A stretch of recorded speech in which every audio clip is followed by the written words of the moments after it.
Remedy Entertainment, masters of storytelling and innovators, also good game developer. I think there isn't a game made from the Finnish studio that is objectively bad. I already covered both Max Payne games, the first being innovative and a game changer, the second polish every aspect of the first and my favorite. So it's time to go with their next release.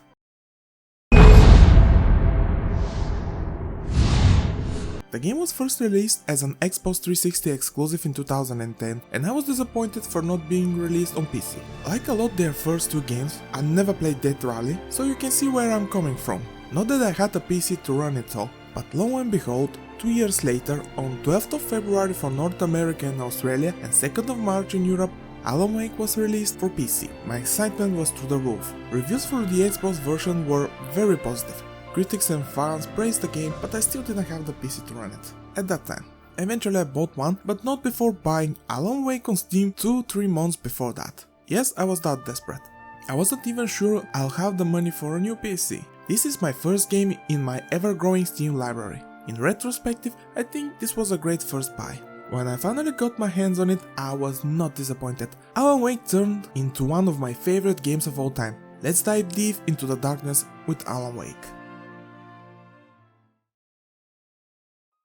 In 2003, Max Payne 2 was released to critical acclaim but poor sales, despite being superior to the first game in every single way. The publisher Apogee Software, later renamed 3D Realms, decided to sell the rights to Take-Two Interactive, the parent company of Rockstar.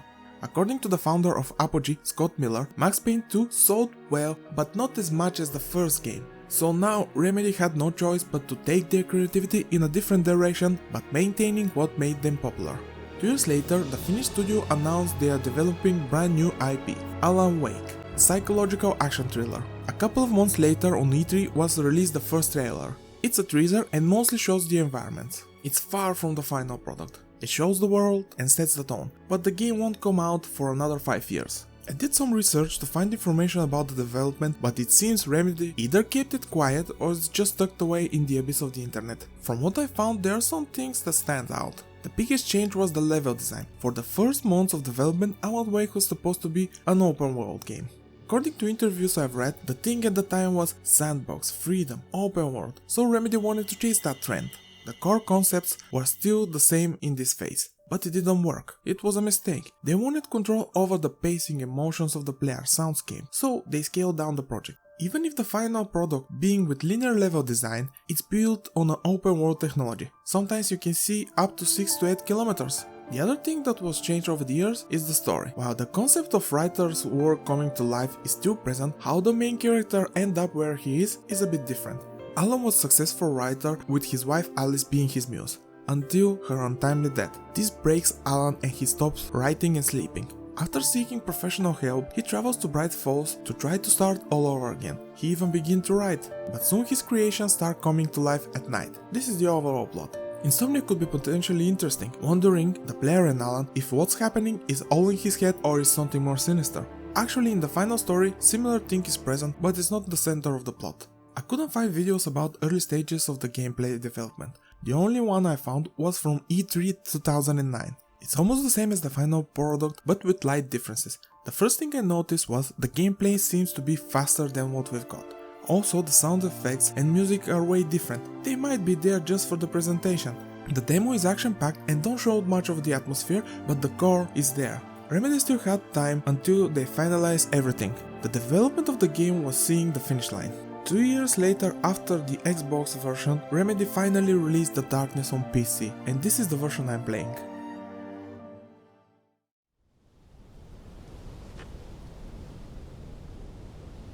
This moment encapsulates the essence of the game, a man against a mountain of darkness, falling to the bottom and climbing to the top. But let's not go ahead of ourselves. Stephen King once wrote that nightmares exist outside of logic, and there's little fun to be had in explanations.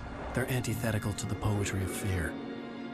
In a horror story, the victim keeps asking why, but there can be no explanation, and there shouldn't be one.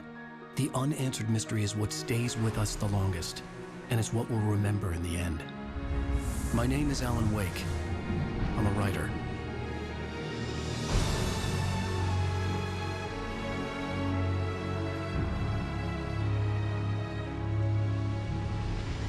So yes, it began with a dream. He's here. Alan, wake up. The guy you're controlling is Alan Wake. After a nightmare in the beginning of the game, he wakes up and you find he and his wife Alice are on a ferry traveling to Bright Falls on vacation. Alan suffers from writer's block and hasn't done any writing in the past 2 years. Before settling in, Alan goes to the local diner to get a key for their cabin from Carl's Tucky, while Alice goes to fill up the car. There he meets some of the local people. Rose the waitress, the biggest fan of Alan's books, Deputy Rusty, the coffee lover, the Anderson brothers, Odin and Thor, ex-rock stars, and Cynthia Weaver, the lamp lady. She's afraid of the dark and obsessed with keeping everything in light. After not finding Carl's Tucky, he gets a key and direction to their cabin from a creepy woman dressed in black.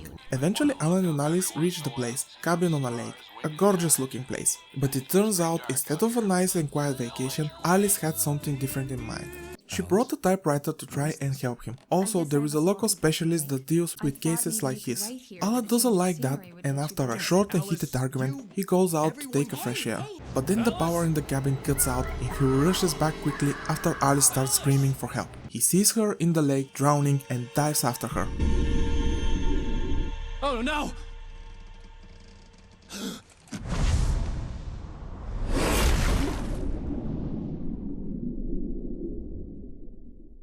Keep going. Then, nothing. Darkness. Alan wakes a week later in a car crash, not remembering anything from the last 7 days. From here, he has to piece what happened to Alice, try to save her, and remembering what happened during that week. After leaving the crash site, a bright light shines and 2 pages from a manuscript fall. The name is Departure and it's written by Alan, but he doesn't remember. He was supposed to use that name for his latest book. Most of the events of the game revolve around the unfinished manuscript. There is a constant sense of mystery and intrigue, always something interesting is happening. Characters you meet are not wasted. They have a role, small or big, in the story. Even when everything is revealed, the final push is tense and exhilarating. You want to see what will happen in the end. However, there are some points I would love some explanation. For example, the FBI agent that shows up is never explained in-game how he ends up there and his motives. Also, one of the antagonists makes a really stupid mistake, leaving some evidence for Alan to see after setting up an elaborate scheme. And one more thing. Alan knows where to go without being given any explanation. For the first 2 you can read wikis, but I will dig in them if I feel the need for some additional explanation on the basic given to me. For the last one, it's just a plot hole. On a more positive side, you take part in some awesome set pieces. For those who played it, you know what I'm talking about and you can't deny it's awesome. As expected from Remedy, the story is quite good, especially if you're a fan of Twin Peaks and Stephen King. The theme of the game is light versus darkness and one man against a force beyond his imagination. The story and setting are heavily influenced by Twin Peaks and Stephen King. Some characters like Cynthia Weaver is a direct nod to Twin Peaks, Log Lady, Margaret Lanterman. There is also references to Outer Limits. There are TVs spread in the levels and when you turn them on it plays Night Springs, weird sci-fi TV show. Yeah, and The Shining is here too. All these influences don't mean the game is just that. It has its own identity. If you enjoy Twin Peaks and Stephen King, you don't wanna miss out. Also, the story is structured as episodes in a TV show. This is a really good idea because if you don't have time to sit and finish 10 to 12 hour game, you can play an episode and stop. Each ends in a cliffhanger or a twist. Starting the next episode recaps what happened in the previous one.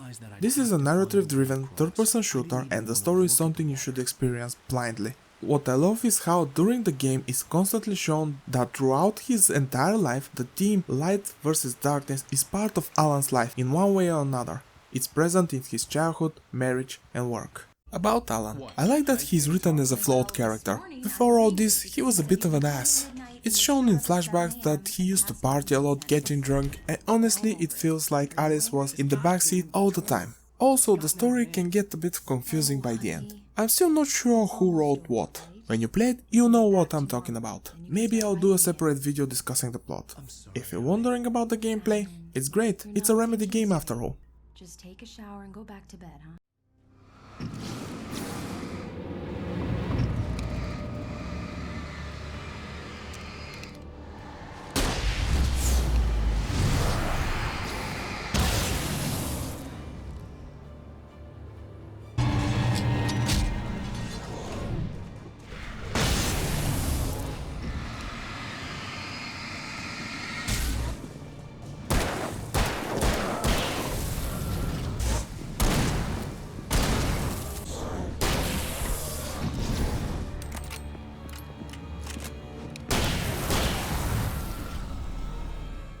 Yep, this is a Remedy game alright, controls well and have satisfying gunplay. This is for all intents and purposes straightforward story-driven third-person shooter and psychological thriller. No progression system, no microtransactions. What you see is what you paid for. Your arsenal is standard with one exception: a revolver, double-barrel shotgun, pump-action shotgun, hunting rifle, and probably the most unique, a flare gun. For those who never played the game, probably don't sound that exciting, but it's actually quite fun to use. It's essentially a rocket launcher. It's a lifesaver in many situations. It also includes Remedy's trademark slow motion if you can hit the target. You don't have it all the time, so you have to count on the rest of the weapons. They are all fun to use, and the best part is, all are useful. One interesting addition to the gameplay is the flashlight. The enemies are known as the Taken but the Dark Presence, the main antagonists of the game. They can't be saved. If you shoot them directly, they can't be killed. You have to point the flashlight and wear off the darkness to make them vulnerable. It also acts as crosshair. With the right mouse button, you can focus the flashlight and remove the protection faster, but it also drains your battery faster. You can carry up to 20. It may seem a lot, but it's not. On the hardest difficulty, one of the big enemies can drain a couple of batteries just to be able to shoot him. This will be bad if you count only on the flashlight, but you also have some throwables. The first is flares. They give you breathing space, especially when you get surrounded. Light pushes back the enemies. The other is flashbangs. They completely evaporate weaker enemies and gives you more time to focus on the tougher ones. Those are weapons in the base game. In the American Nightmare, the standalone expansion, you get way more. You can carry all weapons. The limit is 2. The third is reserved for the flare gun. At certain points you get a weapon laying around and you can switch if you want. Usually it's a good idea to do, but it depends on your preferences. All have different damage outputs and reload speed. For example, the hunting rifle damage is very good. The bullet goes through an enemy and can hit the one behind, but the downside is slow reload speed. It puts down bigger enemies with 2 shots, almost every other with 1. My preferable was the pump action shotgun. It takes around 6 shots to kill the big guys, but standing with the weapon shoved in their face and pulling the trigger is seriously satisfying.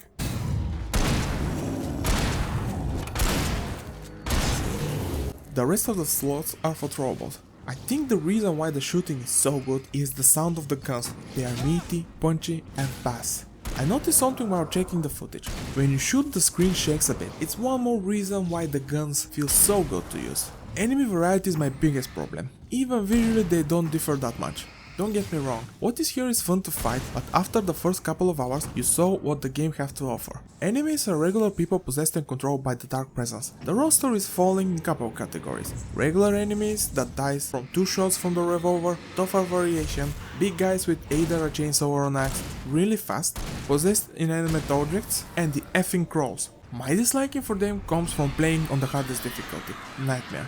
It takes too long to remove the protection and this gets annoying really fast. The rest of the enemies are okay on Nightmare, but here is an advice: don't play on the hardest difficulty. It made me run away from fights, which is a valuable option by the way, because it takes too long to remove the protection of the enemies, especially on the big ones. I'm not entirely sure if they become bullet sponges, probably they do. If you never played the game, you can't actually choose the hardest difficulty. You have to beat it once to unlock it, which I'm against. I've watched a video about Alan Wake, which is complaining about how enemies appear. When you have a leisure walk in the forest in the middle of the night, a haze starts appearing and this unsettling sound effect starts playing and rising the tension. You know there will be some shooting. Then the camera goes directly to the enemies in slow motion. The complaint was that the enemies were announcing their presence. This is a valid reason if you feel that way. To me it's the opposite. I like how it's building up tension before an encounter. I'll let you see and hear what I mean.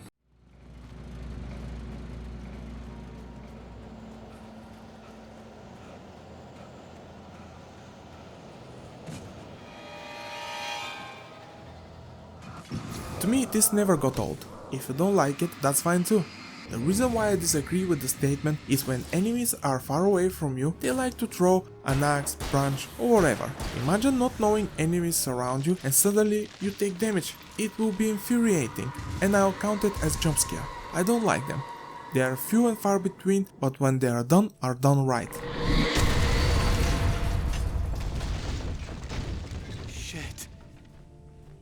They aren't bosses in the typical sense, which is a bit of a shame. You get to shoot some really tough variant of a Taken. They were alright. When alone, it's easy to avoid them, but they usually have invited to the party some friends. Probably the most unique is quote-unquote fighting a possessed bulldozer. You don't shoot it, but avoid it, point the flashlight, and maybe kill some of the taken. I usually let the bulldozer run them over. Some neat mechanics resonate well with me. The first is reloading. You can press the button and wait for the animation to finish, or spam the button to do it faster. In tight situations, this is a lifesaver, but it could lead you getting hit. The other mechanic is dodging. Pressing shift at the last moment of an attack, Alan dodges in slow motion. If you're skilled enough, you can dance around the enemies. Surrounded by multiple taken, this is a must too. When you remove the protection from the taken, they are vulnerable, but if you get surrounded and don't have flashbangs or flares, you can focus the flashlight in their faces to stun them. This was really helpful on the hardest difficulty and another line of defense. Those three mechanics add much needed variety to the gameplay, because, let's face it, it's not very deep, but what is here is superb. Depending on your preferences, you might get bored. The game isn't very tactical or offer big variety in the gameplay section. Headshots don't do more damage, and enemy hitboxes are extended beyond the model. I'm blaming consoles for this. But what is here is greatly done, and it just clicks with me. What takes the game to the next level is the sound design, starting with the voice actors. They are all very good. Alan narrates through the whole time and it's soothing. His agent Barry has a high-pitched voice and he's a bit neurotic. He is voiced by the same guy who voiced Vinny Gognitti in Max Payne. To be honest, he stole the show. He is the comic relief but also capable of helping and not a coward.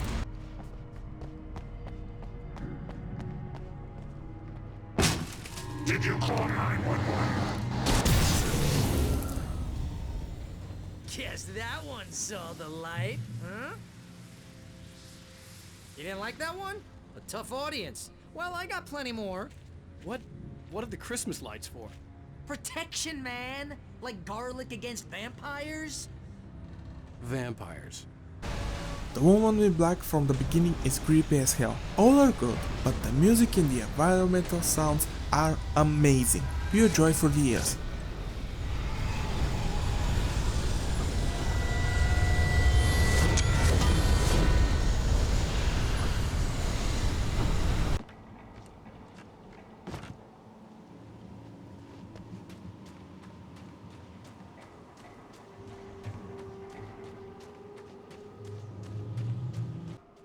The music is an integral part of the game and story, so it has to be good. The composer Petri Alenko did an excellent job to make you feel stressed, rise the tension at the right moment, or feeling safe in the dangerous woods.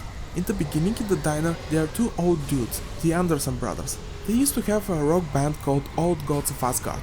In-game, one of their tracks is connected directly to the plot, helping Alan knowing what he has to do next.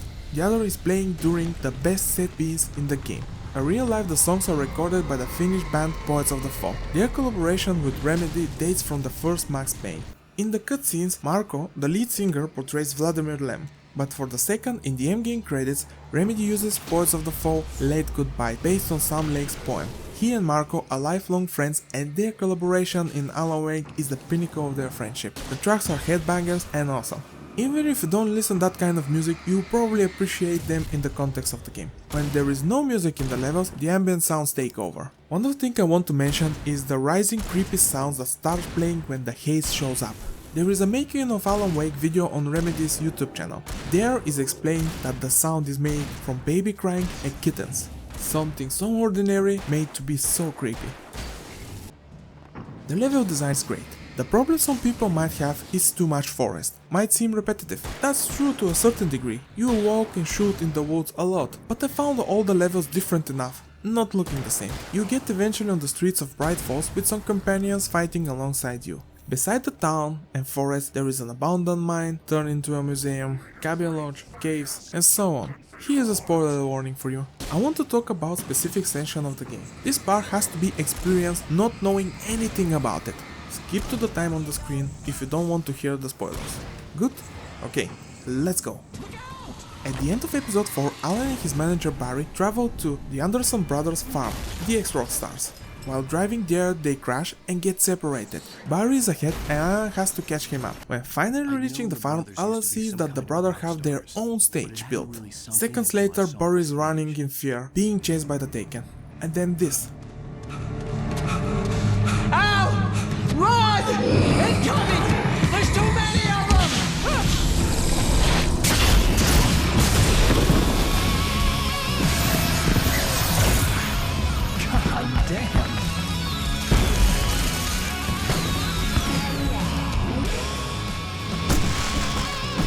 so glad you decided to go it alone, Mr. Bronson. Shut up and shoot! This is probably my favorite moment in all of the games I've ever played. It comes out from nowhere. Now you have to defend the stage from waves of Taken under the sounds of Children of the Elder Gold performed by Old Gods of Asgard, the band of the two brothers. In real life the track is specifically recorded for the game from Poets of the Fall. And in the meantime, Barry is trying to turn on the lights and fireworks. The whole stage is loaded with ammo, guns, flares, flashbang, lights and fireworks, and it ends with a bang.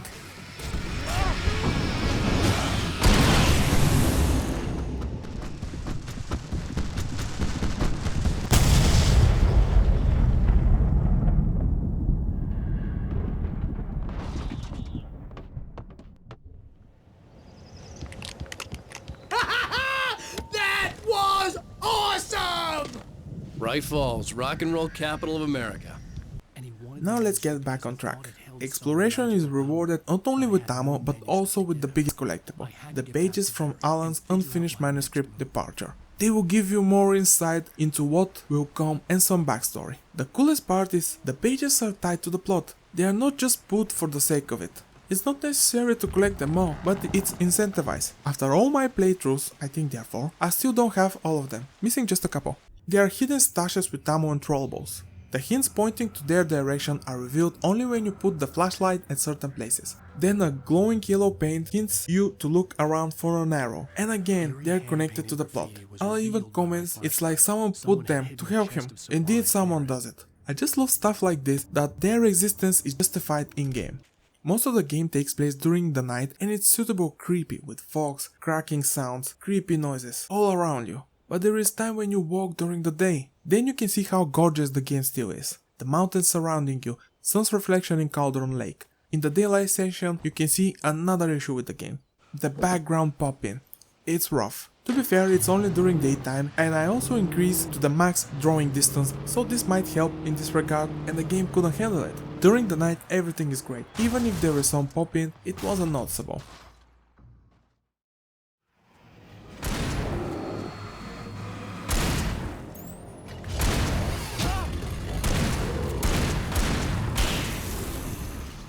With very few setbacks, this is still an awesome game. The gameplay is tight, the music is amazing, the story is great and the game is tough with additional lore if you are looking for it.